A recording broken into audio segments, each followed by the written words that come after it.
Hello out there. Welcome to our podcast today, The Brand and the Source. This is Coach Eric Johnson, known as Coach EJ, The Brand.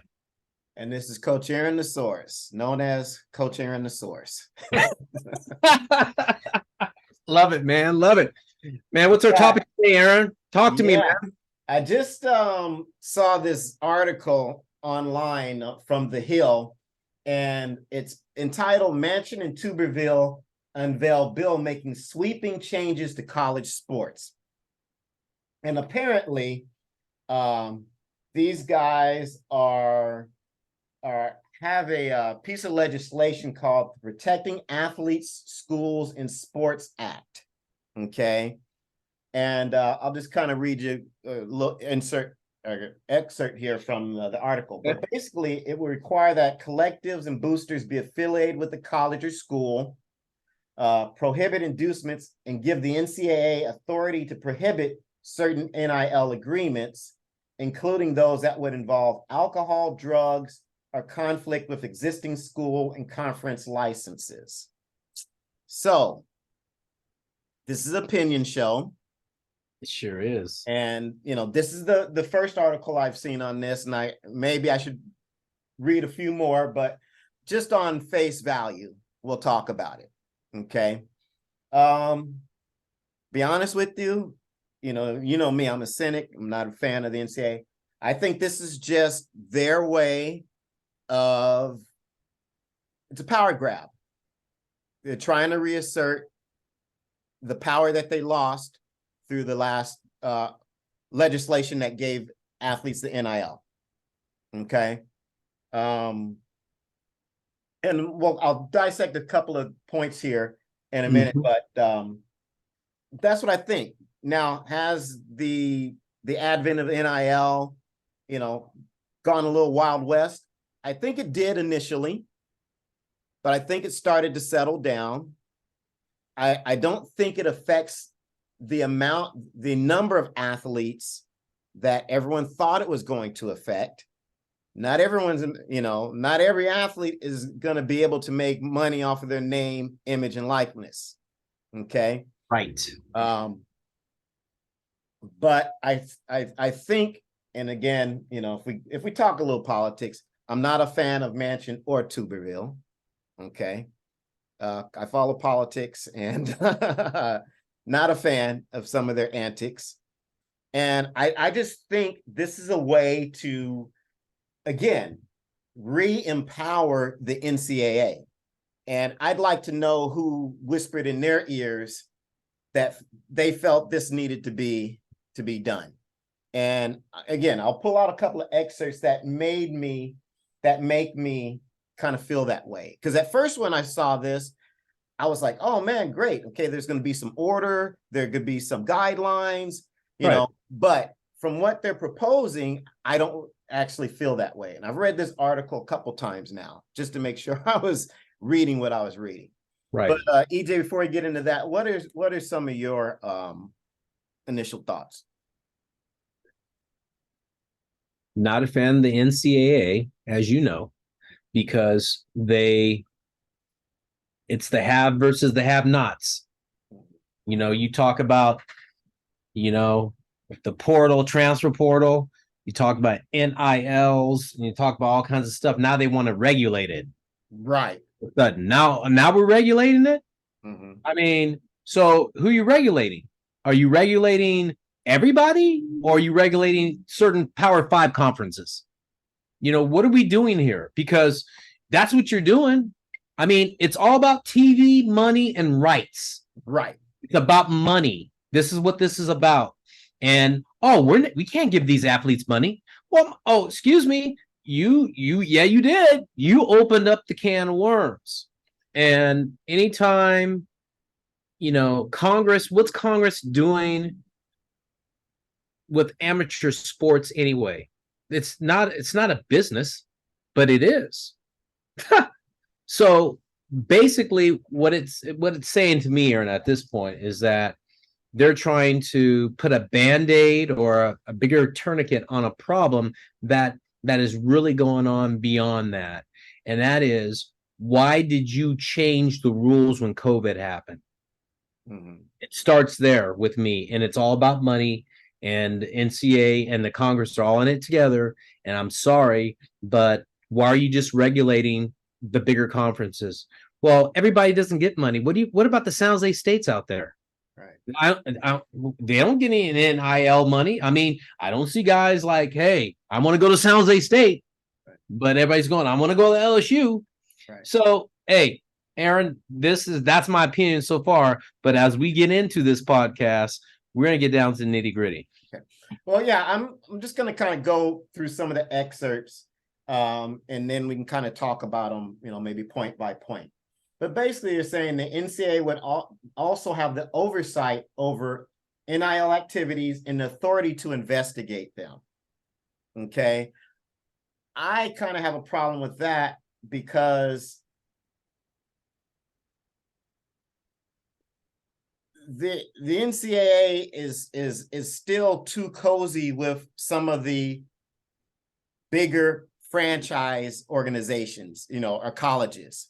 Franchise. So, to have them oversee this process, I don't think is quite right because of the influence that the SEC, Big 12, Pac-12, some of these bigger conferences can have. And the reason why I say this is all of that, there's a marriage, kind of sister wife thing going on with all of them in terms of the corporations, the right. NCAA, and the schools. So now, Pepsi, say, is a big sponsor of a lot of colleges, whatever you call it. And all of a sudden, you get the #1 running back in the country who wants to sign an NIL deal with, I don't know, Mountain Dew, some other kind of sports drink. Yeah, I mean, what if it's just some kind of small sports drink? Do you see what I'm saying? Right, small one, Powerade. Yeah, or something like, or someone who's not even on. They in essence, if the NCAA has to ratify that, they can clip the kibosh on that. Right.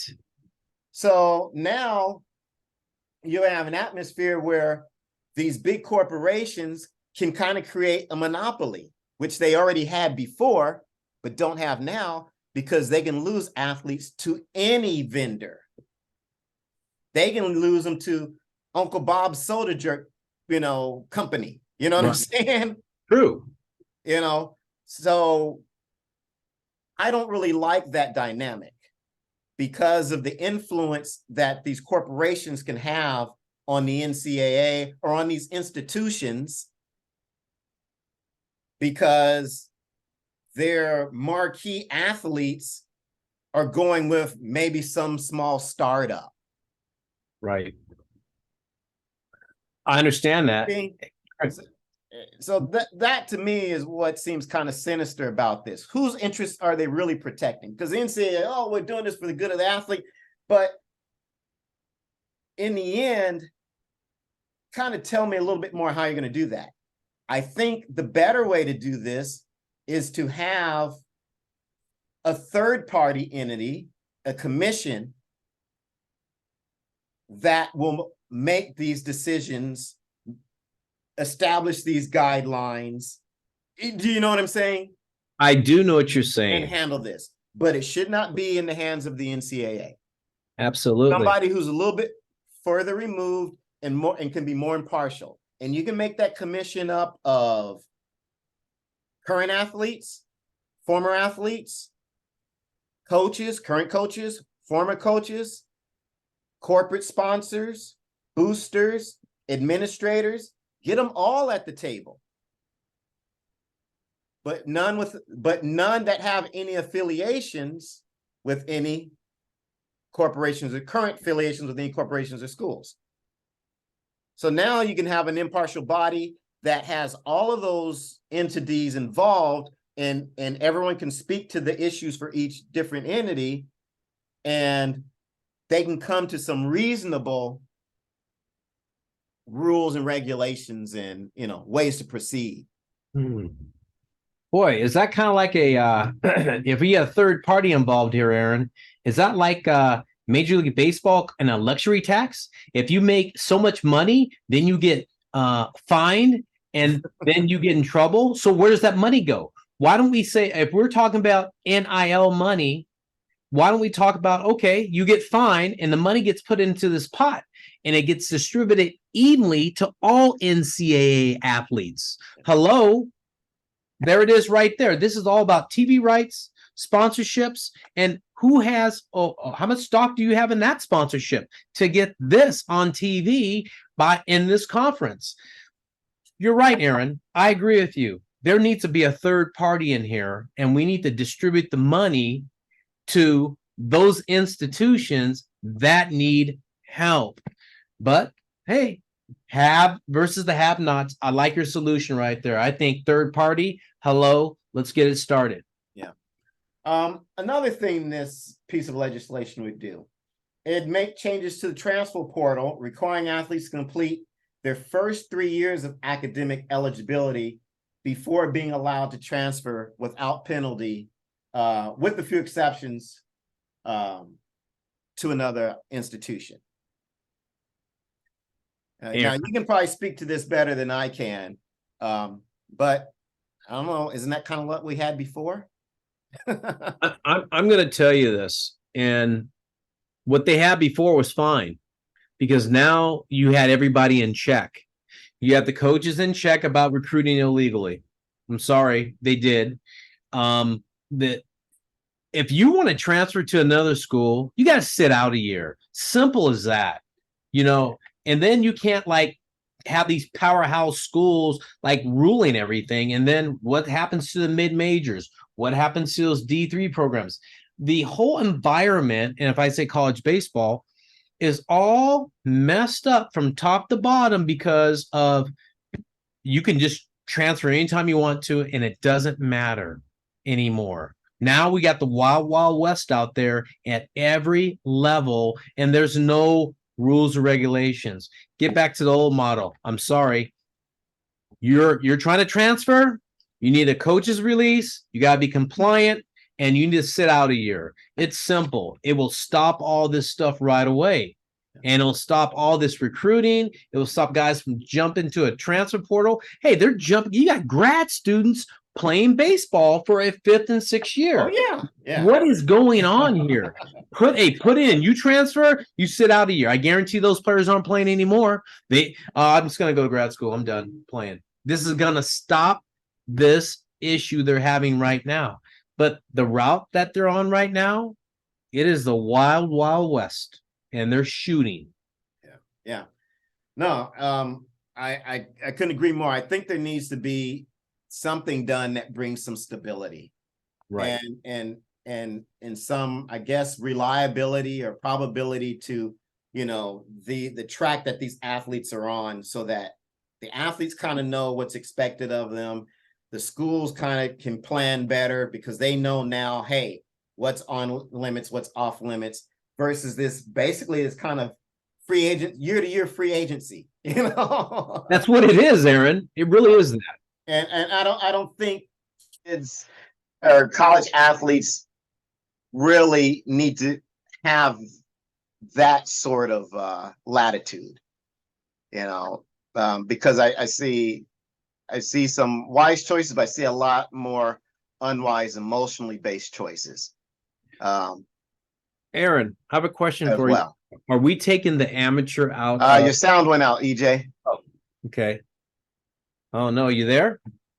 No. Oh. I'm out right now. You can't hear me. Can't hear you. Huh. That's interesting. Nothing? You're killing me. No, I'm good. There you are. Okay. There we go. Now I can hear you. Aaron, are we taking the amateur out of collegiate sports? I'm sorry, say that again. Are we taking the amateurism out of collegiate sports? It's fine with me. Right? Because let's call it what it is. Let's call a thing a thing. Absolutely. I mean, what it's amateurs for the athletes participating, but it's a professional business for the colleges and the corporations who are making all the money. Right. Really? Yeah. This is the whole point, is that it's big business and people need to understand that. And no way, my opinion, no way we should have an entity telling them what to do. That's not due process, and it's not Right. enterprising in business. It's a business. Right. They're making money. Exactly. And, they kind of talk about, well, we want the schools to, we want to make sure that, these kids aren't signing NIL deals with, alcohol and tobacco and all that stuff. You know what? That's fine. But the NCAA shouldn't regulate that. That should be between the athlete and the institution. So if USC says, hey, look, we're not signing athletes or any athlete who gives us, we're going to give a scholarship to, we don't want them to be involved with these sort of entities on their NIL contracts. Athlete knows that up front, says, hey, I can rock with that. I'm signing with USC. Athletes that think, oh, you know what? Well, hey, I might want to get a deal with Ciroc Vodka or somebody. Then they don't go to USC. It's that simple. Right. You don't need another entity saying, well, these industries are okay and these industries aren't okay. Schools already set guidelines of conduct and all those other sorts of things. So why not be upfront about, hey, look, these are the types of businesses we want our athletes to be associated with. And an athlete can say, hey, look, you know what? That doesn't align with my values. I want to be able to run an NIL for Hooker T's strip club. Okay. Then I guess you're not going to Holy Names or Notre Dame. There. That's fine. So I don't think we need the NCAA to do that. We don't need another middleman. That can be something decided in the marketplace. And if USC finds that they're not getting marquee blue chip athletes because they have a no alcohol tolerance, NIL policy, then they can decide, right? Hey, you know what? Maybe we need to switch that. Maybe we need to change that. So I don't think the NCAA needs to be involved in that. No, they're a monopoly. Yeah. If they are, yeah. They're straight monopoly. It's simple. Well, like I said, now you give them the control to say who's acceptable and who isn't. Right. Makes no sense. And so in essence, you're still now taking away the earning power from the athlete. Is the mom and pop liquor store that the kid, grew up on at the corner, most of his life, wants to sponsor this kid, now isn't going to be good enough when this kid may want to give back to them and they want to give back to this kid. Right. And yeah, we're not probably talking hundreds and thousands of dollars, but maybe they got a deal where they pay the kid $5,000 or something, a couple grand, buy books, whatever it is. I'm just saying, I don't think they need to have a say in that. Let's go on to some more of this article. Right. Now there are some good in this, but that yet remains to be seen because this is just a proposal. And again, the cynic in me says, this is probably something that's going to be negotiated out. Absolutely. We know that. So listen to this. The legislation would require four-year schools and colleges to offer health insurance. Sounds pretty good. To athletes who are uninsured for 8 years after they graduate. Sounds great. Institutions whose athletic departments generate a certain revenue threshold would be required to pay out-of-pocket expenses. if the institution makes more than 20 million in athletics revenue, it be required to pay expenses for 2 years. If it makes more than 50 million, it would be required to pay for 4 years. Sounds great to me on its, face value, but do you really think the institutions are going to go for that? No. That's a lot of insurance on a lot of athletes. And now, what is the criteria for that? See, you got to get into the weeds a little bit more. Is it an athlete that played for you for 1 year? Is it an athlete that played for you for 2 years? And do you understand what I'm saying? Is an athlete who's on full scholarship, half scholarship, partial scholarship? Is an athlete who's just on the roster? Layers. So, I think that will get thrown out. Yeah, it is. They're not going to be able to come to any kind of agreement. I really don't think. I think they're throwing that in to make this look good, but they probably realize this is going to get axed. It's going to get axed in negotiation. I don't believe it. I'm sorry. Yeah, that's a sugarcoat right there. Good try, but I'm not falling for the okie doke. Yeah, absolutely. Let's see here.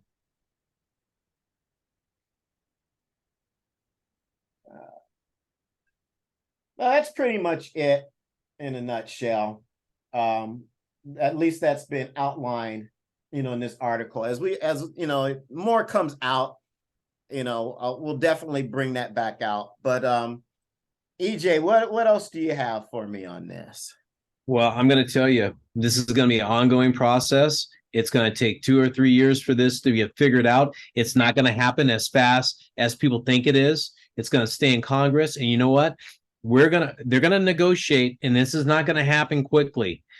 I see this same problem going on for the next 2 or 3 years, and they're not going to come to some sort of agreement. And if they do come to an agreement, the NCAA is going to benefit from it.